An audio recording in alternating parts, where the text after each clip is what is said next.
welcome to Myra's Crafting Playground and day one of my advent calendar. Trying to get in the holiday spirit. I've got a little penguin down here too, so that's day one. Technology is wonderful. You know, I said I'd go live or post this video at 11 and I didn't because those wonderful kitchen renos that I'm fighting with are still going on, and today was this weekend is Black Friday, so it was a fridge shopping day. So I'm late, but here we are, and we still have a project, and I hope it's a good project. So I'll be bringing you 24 projects over the next few days, and some you may love, some you may not. Hope to post the PDF. And excuse me, I've got a little pug who just entered the room, and you know that's important because I don't know if you know, but Vito the pug won Best in Show this year at the 2024 dog shows, so very proud to own a pug. Okay, so today's card, let's get to it. Today's card is kind of remembering your basics, rating your stash, nothing that you especially need. So this is the card. It's a Santa card. It's kind of nice and simple. I'll walk you through it. And then I have a variation done for the elf. So it goes to show with whatever colors you're using, you can make the card. I mean, heck, if you were using blacks and whites, you could probably get a tuxedo out of this, but food for thought. Today we're going to do Santa. So I'm not sure how this camera thing is going to work, but we're going to do our best. So I'm going to take it off of me and try and go down to my workspace here, which is an absolute disaster. But we're doing everything real, so let's go real. Okay, here we go. The wonderful space. So, as I said, we're doing the two cards. So we have the Santa card, or actually we're only doing one card. But I have two cards for display purposes, so I have the two cards there. And so what I've done is I've pre-cut some of my pieces, so it should be a little quick walkthrough. But just so you know, so we have our A2 card, which is half of an 8.5 by 11. So this is the 8.5 size, and then of course you fold it down to 4 1/4. And it's 5 1/2 the other way, so it's your typical A2. So with that, the next layer that I have, just because I don't like edge-to-edge cards, so you'll see most of my cards have a white frame on them. And what I've done then is I have, and I'm just going to break out my PDF. See, I do have a PDF that I'd like to post, but somehow it's been eaten up by the digital clouds people, so that's very, very frustrating. But anyhow, I have all my measurements here and I can read them as I go forward. So the first layer, the black layer, is a 5 3/8 by 4 1/8.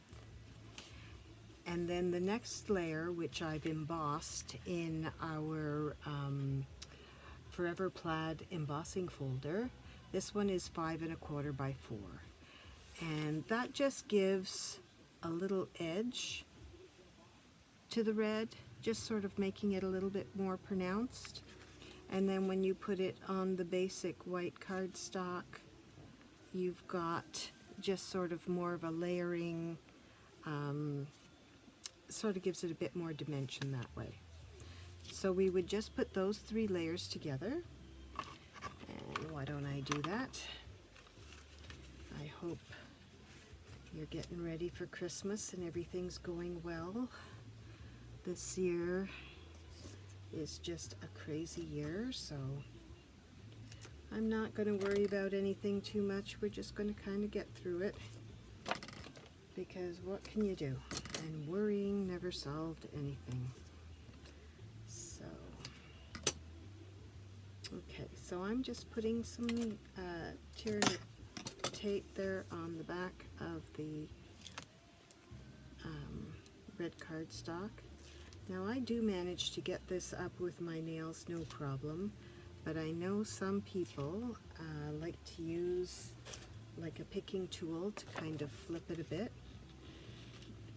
I'll show you that in a second. As I eyeball this and hope to heck it's centered. There we go. Not bad, not bad for Sunday afternoon. Alright, here we go with the tape again. Now some people prefer to use liquid glue and some people just use a tape runner.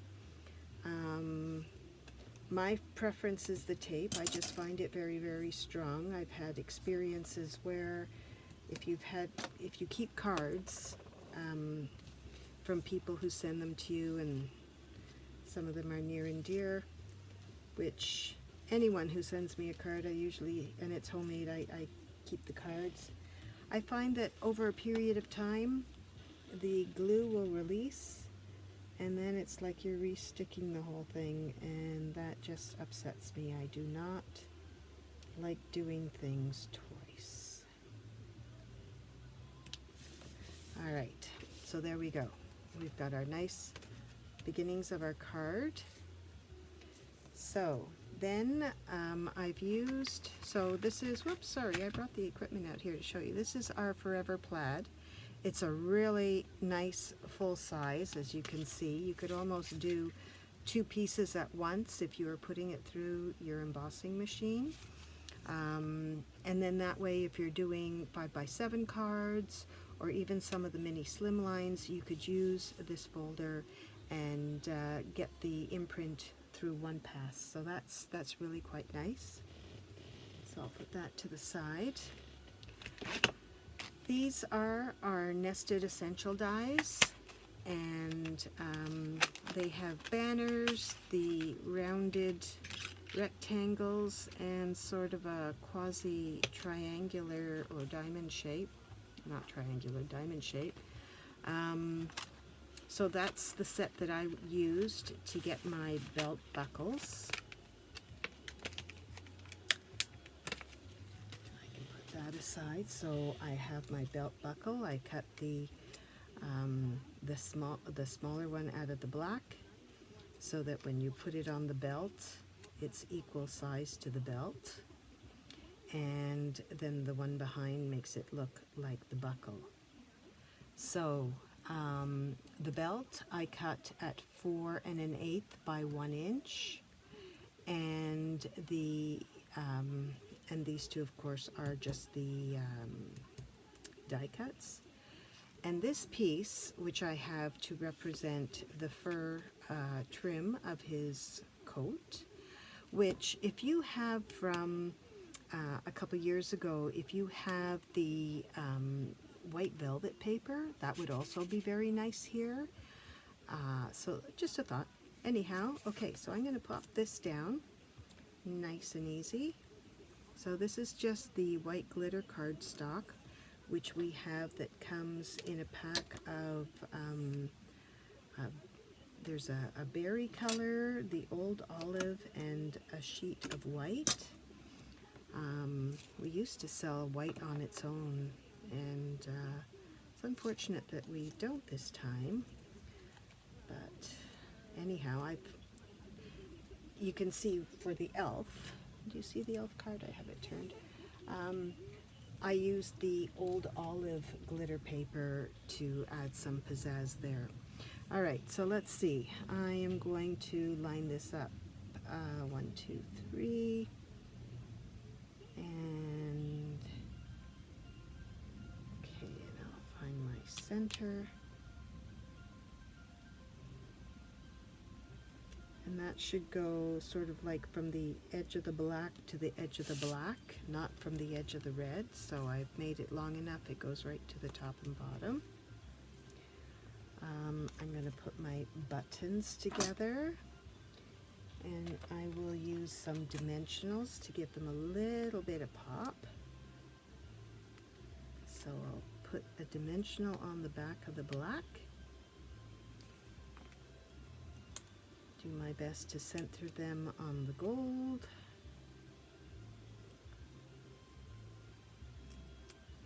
And these circles here, one is 1 inch. I have old punches that Stampin' Up! Used to sell. I'm sure you have in your stash or even in some of your dies. I used a 1 inch and a 3/4 inch.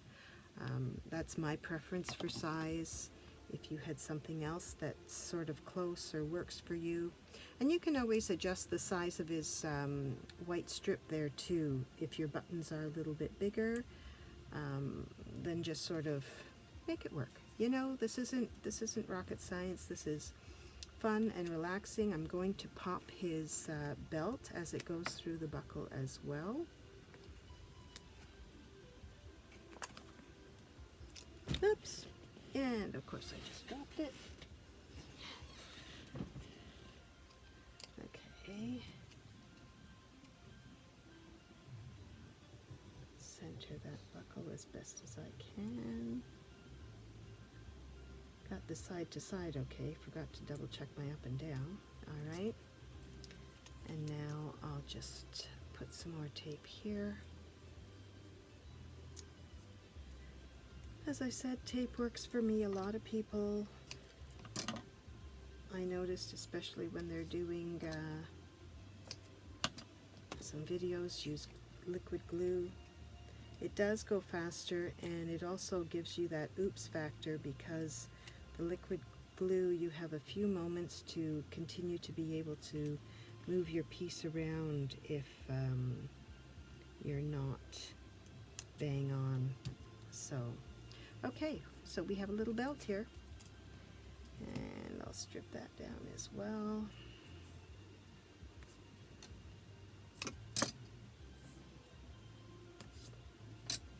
I don't know if you've noticed the way I hold it, but I sort of make it work like my hand is a tape runner, and my finger, then I'm able to press it down as I go.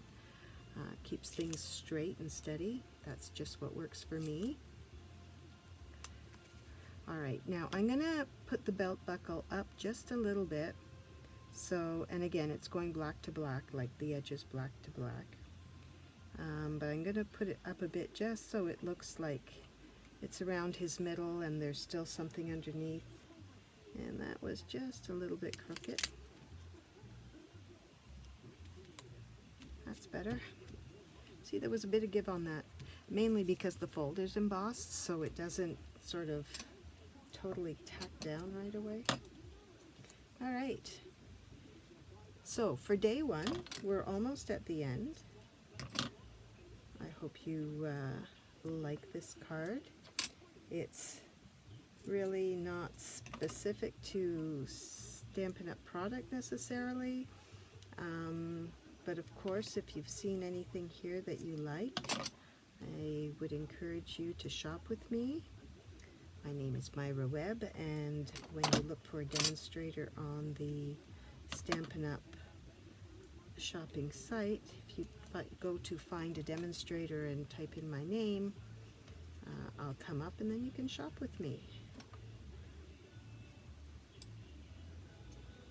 Alright, so we're just going to do, I'm going to go with top and bottom and then center the middle one with the leftover space.